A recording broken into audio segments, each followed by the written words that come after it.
Hello, you perfectly lovely muggles. My name is Sarah and I'm reading from Harry Potter and the Philosopher's Stone by J.K Rowling. We're on part 2 of chapter 15, The Forbidden Forest. A movement in the trees behind Ronan made Hagrid raise his bow again. But it was only the second centaur, black-haired and bodied and wilder looking than Ronan. "Hello, Bane," said Hagrid. "All right." "Good evening, Hagrid. I hope you are well." Well enough. Look, I've just been asking Ronan. You seen anything odd in here lately? Only there's a unicorn been injured.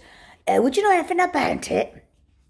Bane walked over to stand next to Ronan. He looked skywards.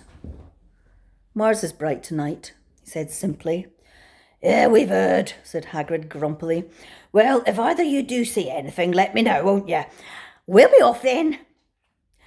Harry and Hermione followed him out of the clearing, staring over their shoulders at Ronan and Bane until the trees blocked their view. "Never," said Hagrid irritably. "Try and get a straight answer out of a centaur. Ruddy stargazers not interested in anything closer than the moon." "Are there many of them in here?" asked Hermione. A fair few, keeping themselves to themselves mostly, but they're good enough about turning up if ever I just want a word. The deep mind, centaurs, they know things. They just don't let on much." "Do you think it was a centaur that we heard earlier?" said Harry. "Did that sound like hooves to you? Nah, if you ask me, that's what's been killing the unicorns. Never heard anything like it before." They walked on through the dense, dark trees. Harry, looking nervously over his shoulder, he had a nasty feeling that they were being watched. He was very glad that they had Hagrid and his crossbow with them. They'd just passed a bend in the path when Hermione grabbed Hagrid's arm. "Hagrid, look, red sparks. The others are in trouble." "You two wait here," Hagrid shouted. "Stay on the path, I'll come back for you." They heard him crashing away through the undergrowth and stood looking at each other, very scared, until they couldn't hear anything but the rustling of leaves around them. "You don't think they've been hurt, do you?" whispered Hermione. "I don't care if Malfoy has, but if something's got Neville, it's our fault he's here in the first place." The minutes dragged by. Their ears seemed sharper than usual. Harry seemed to be picking up every sigh of the wind, every crackling twig. What was going on? Where were the others? At last, a great crunching noise announced Hagrid's return. Malfoy, Neville and Fang were with him, and Hagrid was fuming. Malfoy, it seemed, had sneaked up behind Neville and grabbed him for a joke. Neville had panicked and sent up the sparks. "We'll be lucky to catch anything now with the racket you two are making. Right, we're changing groups. Neville, you stay with me and Hermione. Harry, you go with Fang and this idiot." "I'm sorry," Hagrid added in a whisper to Harry, "but he'll have a harder time frightening you, and we've got to get this done." So Harry set off into the heart of the forest with Malfoy and Fang. They walked for nearly half an hour, deeper and deeper into the forest, until the path became almost impossible to follow because the trees were so thick. Harry thought the blood seemed to be getting thicker. There were splashes on the roots of a tree, as though the poor creature had been thrashing around in pain close by. Harry could see a clearing ahead through the tangled branches of an ancient oak. "Look," he muttered, holding out his arm to stop Malfoy. Something bright white was gleaming on the ground. They inched closer. It was the unicorn, all right, and it was dead. Harry had never seen anything so beautiful and sad. Its long, slender legs were stuck out at odd angles where it had fallen, and its mane spread pearly white on the dark leaves. Harry had taken one step towards it when a slithering sound made him freeze where he stood. A bush on the edge of the clearing quivered. Then, out of the shadows, a hooded figure came crawling across the ground like some stalking beast.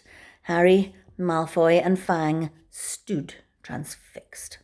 The cloaked figure reached the unicorn. It lowered its head over the wound in the animal's side and began to drink its blood.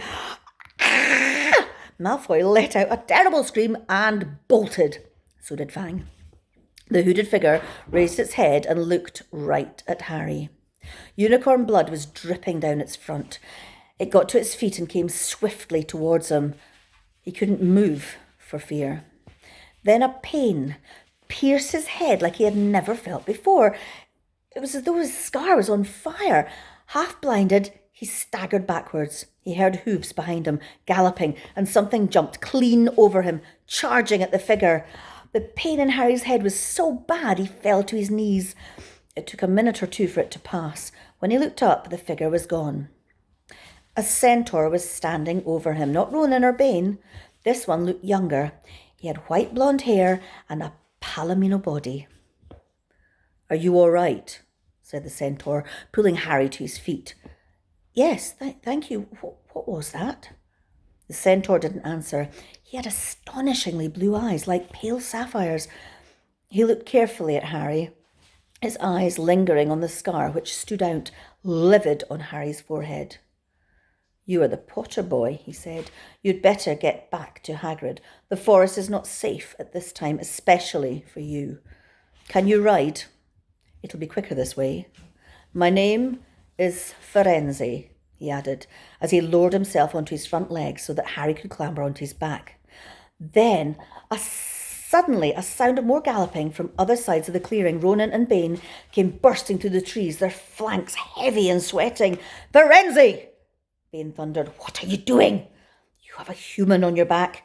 Have you no shame? Are you a common mule?" "Do you realise who this is?" said Firenze. "This is the Potter boy. The quicker he leaves this forest, the better." "What have you been telling him?" growled Bane. "Remember, Firenze, we are sworn not to set ourselves against the heavens. Have we not read what is to come in the movements of the planets?" Ronan pawed the ground nervously. "I'm sure Firenze thought he was acting for the best," he said in his gloomy voice. Bane kicked his back legs in anger. "For the best? What is that to do with us? Centaurs are concerned with what has been foretold. It's not our business to run around like donkeys after stray humans in the forest." Firenze suddenly reared onto his hind legs in anger, so that Harry had to grab his shoulders to stay on. "Did you not see that unicorn?" Firenze bellowed at Bane.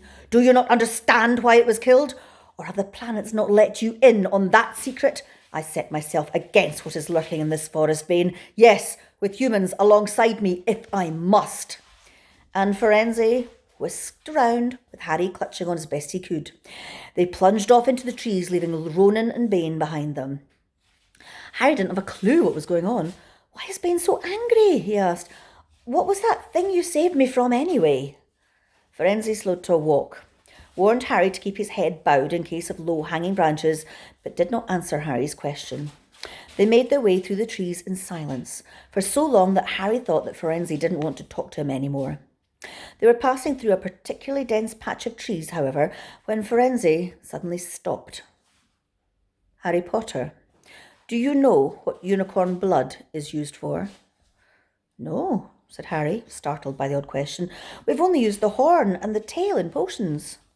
"That is because it is a monstrous thing to slay a unicorn," said Firenze. "Only one who has nothing to lose and everything to gain would commit such a crime. The blood of a unicorn will keep you alive, even if you are an inch from death, but at a terrible price. You have slain something so pure and defenceless to save yourself, and you will have but a half-life, a cursed life, from the moment the blood touches your lips." Harry stared at the back of Firenze's head, which was dappled silver in the moonlight. "But who would be that desperate?" he wondered aloud. "If you're going to be cursed forever, death's better, isn't it?" "It is," Firenze agreed, "unless all you need is to stay alive long enough to drink something else. Something that will bring you back to full strength and power. Something that will mean that you can never die.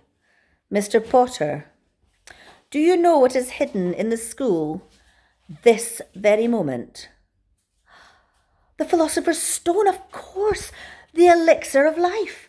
But I don't understand who—" "Can you think of nobody who has waited many years to return to power, who has clung to life, awaiting their chance. It was as though an iron fist had clenched suddenly around Harry's heart. Over the rustling of the trees, he seemed to hear once more what Hagrid had told him on the night they'd met. Some say he died. Codswallop, in my opinion. Dunno if he had enough human left in him to die. Do you mean? Harry croaked. That was Vol. Harry! Harry! Are you all right?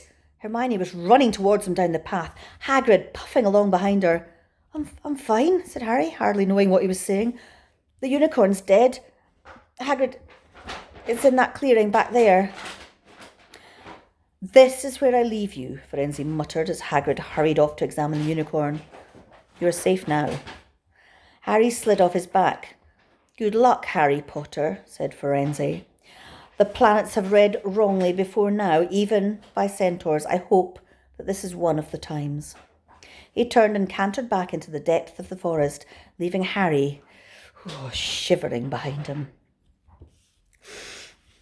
Ron had fallen asleep in the dark common room, waiting for them to return. He shouted something about Quidditch fouls when Harry roughly shook him awake.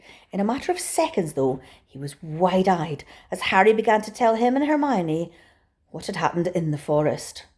Harry couldn't sit down. He paced up and down in front of the fire, and he was still shaking. Snape wants the stone for Voldemort, and Voldemort's waiting in the forest. And all this time we thought Snape just wanted to get rich.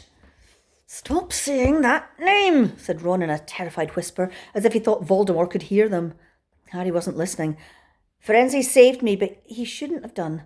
Bane was furious. He was talking about interfering with what the planets say was going to happen. They must show that Voldemort's coming back. Bane thinks Firenze should have let Voldemort kill me. I suppose that's written in the stars as well. Will you stop saying his name?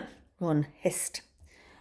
So, all I've got to wait for now is Snape to steal the stone, Harry went on feverishly. Then Voldemort will be able to come and finish me off. Well, I suppose Bane will be happy. Hermione looked very frightened, but she had a word of comfort.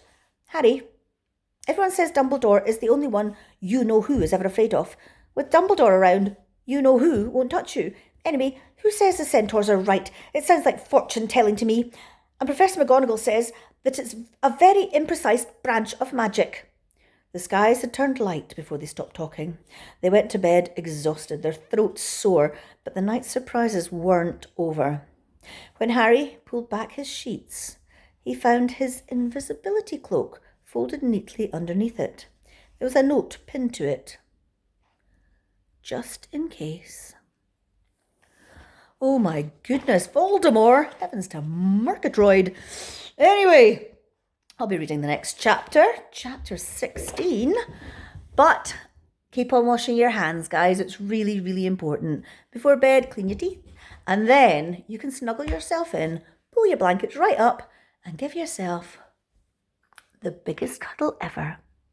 Night-night.